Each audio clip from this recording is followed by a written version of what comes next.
नमस्कार, स्वागत है। अब हम पहुंच चुके हैं South Dakota, mid western America में। South Dakota the land of cowboys, guns and horses. कल हम विस्कॉन्सिन से मिनियापोलिस होते हुए करीब करीब 600 मील का सफ़र तय करके यहाँ पहुँचे हैं।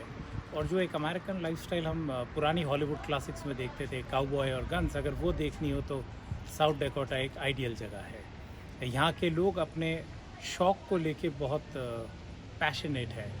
कल रास्ते में एक आदमी मिला जिसने एक लंबा सा एरिया नया ख़रीदा और वहाँ पे वो अपने ही तरह की एक एंटीक्स और कबाड़ से जोड़ के आर्ट फॉर्म बना रहा था और उसी में बहुत खुश था। तो मैंने उनसे पूछा, आप ये क्यों करते हो? उन्होंने कहा, ये मेरा शौक़ है। तो मैंने कहा, आप बाकी काम क्या करते हैं? कहते हैं, मैं सिर्फ इसी शौक़ से अपनी ज़िंदगी निकालता हूँ। तो ये उस तरह का एक इलाका है जहाँ लोगों के लिए अपने शौक़ बहुत मायने रखते हैं। और यहाँ अगर देखा जाए राजनीतिक तौर पे तो रिपब्लिकन पार्टी का काफ़ी होल्ड है। लेट 1960s के बाद ये इलाका रिपब्लिकन डोमिनेंट है। हालांकि पिछले इलाके में थोड़ी मार्जिन से ही रिपब्लिकन गवर्नर यहाँ इलेक्ट हुए थे, बट उसके बाद उन्होंने अपनी पॉपुलैरिटी यहाँ कायम रखी है। और कई लोग जो ये पूछना चाहते हैं कि डोनाल्ड ट्रंप और रिपब्लिकन पार्टी को लेके एक फ्रेंजी क्यों है, उन्हें साउथ डकोटा ज़रूर आना चाहिए। यहाँ नेटिव अमेरिकन्स भी रहते हैं पर वाइट पॉपुलेशन की डोमिनेंस है।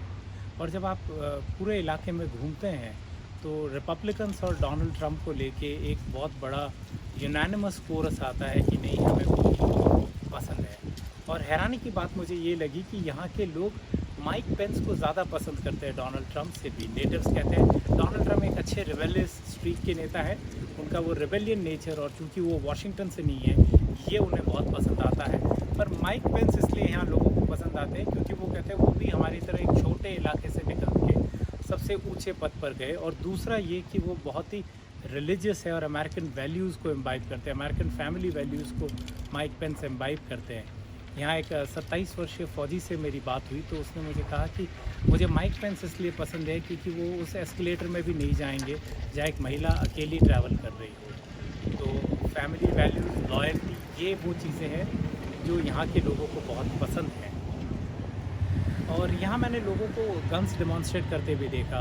जो ग्रेग फौजी लड़के की मैं बात कर रहा था मुझे मिला, उसने मुझे अपनी हंटिंग राइफ़ल, पिस्टल बाहर निकाल के बड़े खुले से वो उसको दिखा रहे थे और कहते थे लोग यहाँ इसको माइंड नहीं करते। तो मैंने कहा, गन लॉज को लेके वेस्ट में या हमारे देश भारत में जब हम देखते हैं तो हम कहते हैं अमेरिका में गन लॉज थोड़े स्ट्रिक्ट होने चाहिए। तो वो कहते हैं नहीं, आप वाशिंगटन डीसी की बात कर रहे हो, आप अर्बन सेंटर्स की बात कर रहे हो। हमारी रूरल लाइफ के लिए गन्स बहुत ज़रूरी हैं क्योंकि हमें हंटिंग बहुत पसंद है। हंटिंग को लेके हम बहुत पैशनेट हैं और हम ये नहीं चाहते कि कोई भी हमारे इलाके पे आए। अगर कोई हमारे इलाके में आएगा तो हम उसे शूट कर सकें, इसलिए हमें गन्स पसंद है। तो ये एक बड़ी ही रूरल माइंडसेट है जो कि यहाँ प्रेडोमिनेंटली लोगों के दिमाग में घर कर चुकी है और इसी सोच से वो अपना जीवन चलाते हैं। और इसीलिए शायद रिपब्लिकन पार्टी को वो पसंद भी करते हैं क्योंकि वो गन लॉज के फेवर में है। राष्ट्रपति ओबामा ने कई बार एंटी गन लॉज या स्ट्रिक्टर गन लॉज की बात करी थी जो यहाँ के लोगों को पसंद नहीं आती। यहाँ के लोगों से जब हमने डेमोक्रेटिक पार्टी की बात करी तो उन्होंने कहा ऐसी बात नहीं, वो बहुत ही शहरी पार्टी है, बहुत अर्बन और एलीट पार्टी है। हम रूरल लोगों के लिए रिपब्लिकन पार्टी ही एक सही पार्टी है। तो ये इलाका अगर कोई देखे तब पता पड़ता है कि क्यों पोल्स जो डोनाल्ड ट्रंप के फेवर में जाते हैं। यहाँ की अगर हम पोलिंग स्टेट्स देखें या पोलिंग फिगर्स देखें तो 96% वोट्स जो हैं वो डोनाल्ड ट्रंप को जाएंगे। तो ये है साउथ डकोटा का इलाका, बहुत ही अलग इलाका है। अब हम मिड वेस्टर्न इलाके में हैं जहाँ रूरल लाइफ काफ़ी हमें देखने को मिलेगी। ये वो रूरल लाइफ है जो ज़्यादातर हमारे न्यूज़ चैनल्स या हमारे तक इनकी खबरें ही नहीं पहुँच पाती।